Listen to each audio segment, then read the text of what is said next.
3 years, over $1 billion. That's what it took to build this stadium. 9 years, 1.36 billion euros. That's what it took to build this roster. All of it undone in 37 minutes last night by one man's decision. Thomas Tuchel on the record explaining why. We went to a back five to close the gaps inside. Harry Kane on the record describing what the team actually expected. When we went ahead, the messaging was to go again and get another goal. Those two quotes are describing the same 5 minutes of football. They do not agree with each other. Call it a choke, call it an overly defensive posture. Your call. We're just going to show you the numbers and the money and let you decide which one it was. 9 years before last night, none of this existed.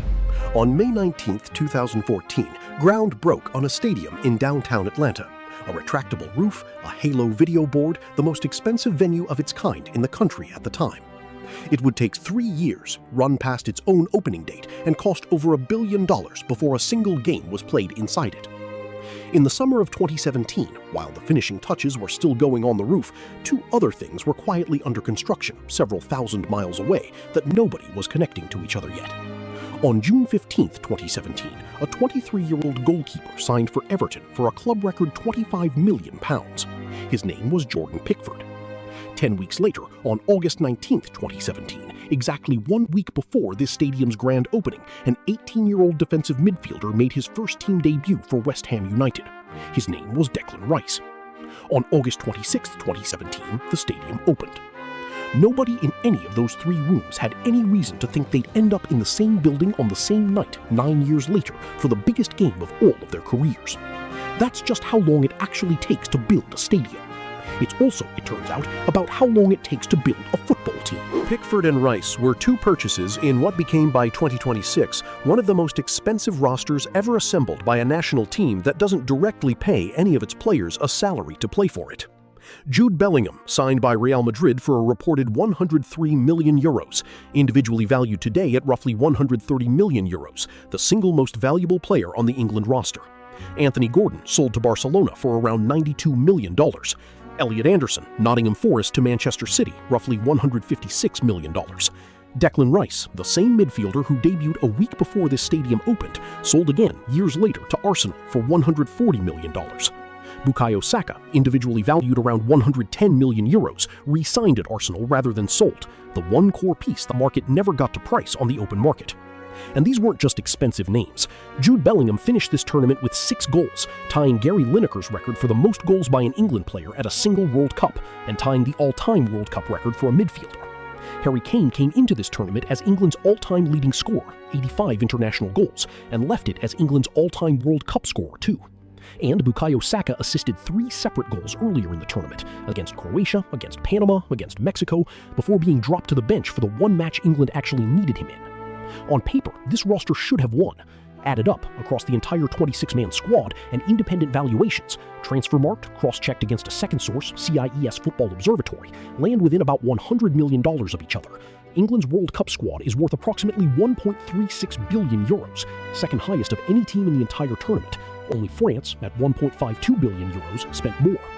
2 players individually worth over €100 million, Cole Palmer and Phil Foden, didn't even make the 26-man squad. That's the depth we're talking about. Argentina's entire squad, by the same measure, €807.5 million. That's not a rounding difference. That's over $500 million. 55 minutes into last night's semi-final, Anthony Gordon, the same Anthony Gordon who cost Barcelona $92 million and then came back to England on loan, put England ahead 1-0 off a cross from Morgan Rogers. For the next half hour, this was a team with a €1.36 billion roster playing with a lead against a team worth $550 million less. Then Tuchel made a substitution, then another. Gordon, the goal scorer, came off. 2 more defenders came on. England shifted into a back 5. In his own words after the match, they won every header, so we went to a back 5 to close the gaps inside. Former USMNT striker Herculez Gomez, breaking it down on ESPN's First Take, put it more bluntly. If you're the English national team and you're winning 1-0, the worst thing you can do is allow a vampire into your house. And allowing that vampire, Messi, the ball, they retracted and just defended for more than 30 minutes. If you give the best player who's ever played the ball, if you allow him to dictate the play, he's going to hurt you, and that he did. It didn't close the gaps. It handed Argentina the entire pitch. Per Opta's own tracking data, from the moment Gordon scored in the 55th minute to the final whistle in the 92nd, 37 straight minutes, England had exactly 12% of the ball. Argentina had 88. Only twice this century has a team taken a lead into a World Cup semi-final and lost. Both times it was England, against Croatia in 2018 and against Argentina last night. Enzo Fernandez equalised in the 85th minute. Even after that, England still couldn't get out of its own half. Lautaro Martínez scored the winner in stoppage time. Final score, Argentina 2, England 1. Gomez, for his part, pushed back on one word that spread fast afterward. Do not confuse being timid with being a coward. It wasn't cowardly, it was the wrong tactics. We don't editorialize the reaction, we just show you the reaction. A reader named Mark from Bolton, writing to Football 365's mailbox, a real, edited, published letters column, not a social media scrape, did not hold back. His exact words are on screen. We'll let them speak for themselves. Another reader, Phil from London, on Tuchel specifically, a total fraud and coward. Just go away. Former England striker Chris Sutton on BBC Radio 5 Live, it's all on the coach. Former England goalkeeper Joe Hart on BBC One called the substitution pattern a coaching disaster.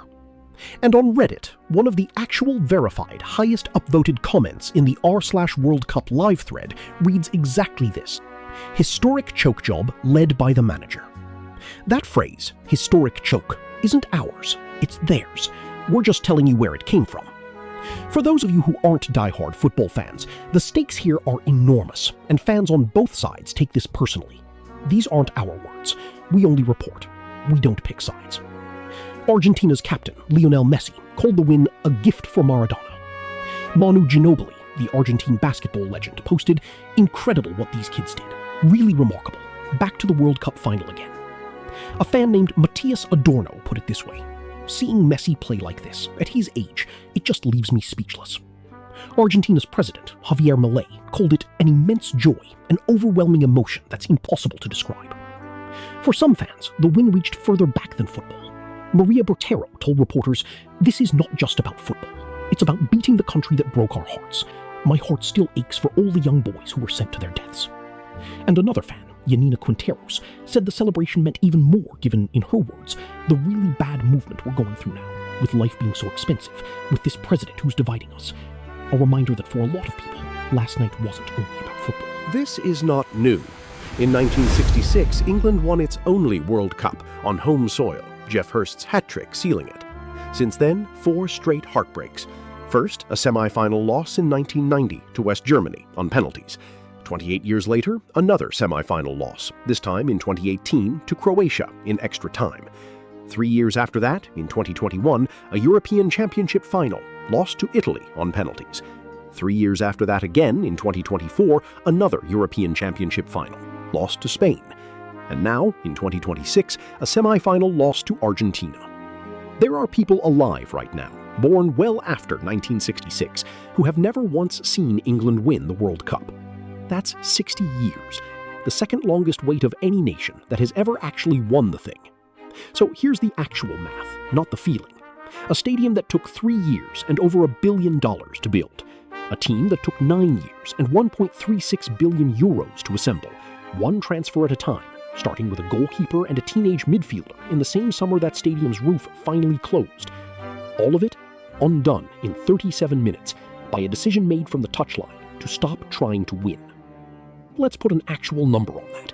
Reaching this final instead of the semi-final was worth at minimum $4 million more in FIFA prize money, the difference between the semi-finalist floor and the runner-up payout.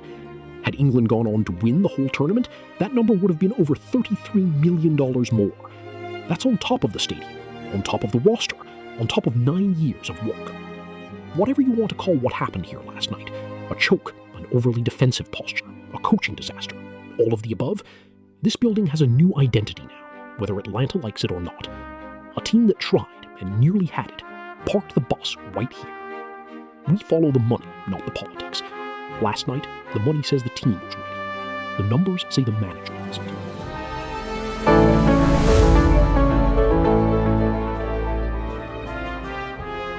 If you value data-driven, impartial reporting, we follow the money, not the politics. Subscribe to National Ledger Report. More as it develops.